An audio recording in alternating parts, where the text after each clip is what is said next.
The Best 96.3, I'm Ana Alicia Anguiano with your news for today, December 16th, 2011. City Council unanimously approved Tuesday night to oppose South Texas's water supply's request to change desired future conditions for Edwards Trinity Aquifer and Val Verde County. Grass Valley Water, South Texas's water distributor, is seeking to change the desired future water conditions for Groundwater Management Area Number 7, which Val Verde County is in, but not officially a part of. Councilman Mike Robb stated that Grass Valley Water has already submitted a petition to the Texas Water Development Board to change the future conditions. Grass Valley Water has made a presentation to SAWS to provide them with water. Water which Grass Valley wants to pump out of Val Verde County to supply to the San Antonio water system. Based on the chosen desired future water conditions, the Texas Water Development Board determines how much groundwater is available for withdrawal for agricultural, municipal, and industrial use. Pumping water out of Val Verde County, which is already being threatened by Texas's worst drought on record, is obviously bad news for Del Rioans. What they have also done is they filed a petition with the Texas Water Development Board saying that they would like those desired future conditions changed and they would like the level of the aquifer lowered. The current desired future water conditions for our aquifer were set about a year ago. And what the conditions entail is that in 50 years, our aquifer should be at a certain level to ensure that the springs will continue to flow. So any decision regarding groundwater removal are based with this thought in mind. But lowering the level of our aquifer is harmful to our springs and will reduce their flow. Other groundwater conservation districts in Area Number 7 are also opposed to the change.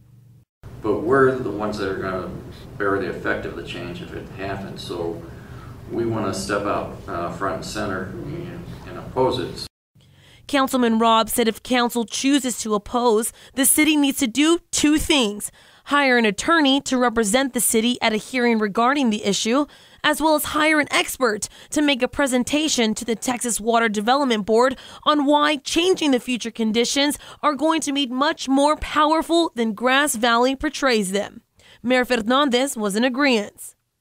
We need to actively participate and support the original figures that the Region 7 came up with and defend it with as much expertise as we can get at this time.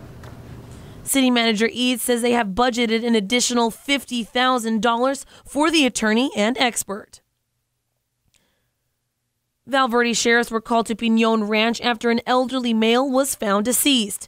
Investigator Ramsey of the Val Verde County Sheriff's Office said they received a call early yesterday afternoon from a family member of the deceased. After arriving on scene, Ramsey said they found the elderly man dead in his home. However, there were no signs of foul play. Ramsey said they believe the man's death was due to health complications. This is the second death reported at the ranch. The first was Lombardo Zarate, 74, who was found dead last week. Investigator in that case, Robert Torres, also of Val Verde County Sheriff's Office, said the 74-year-old was found after friends reported him missing.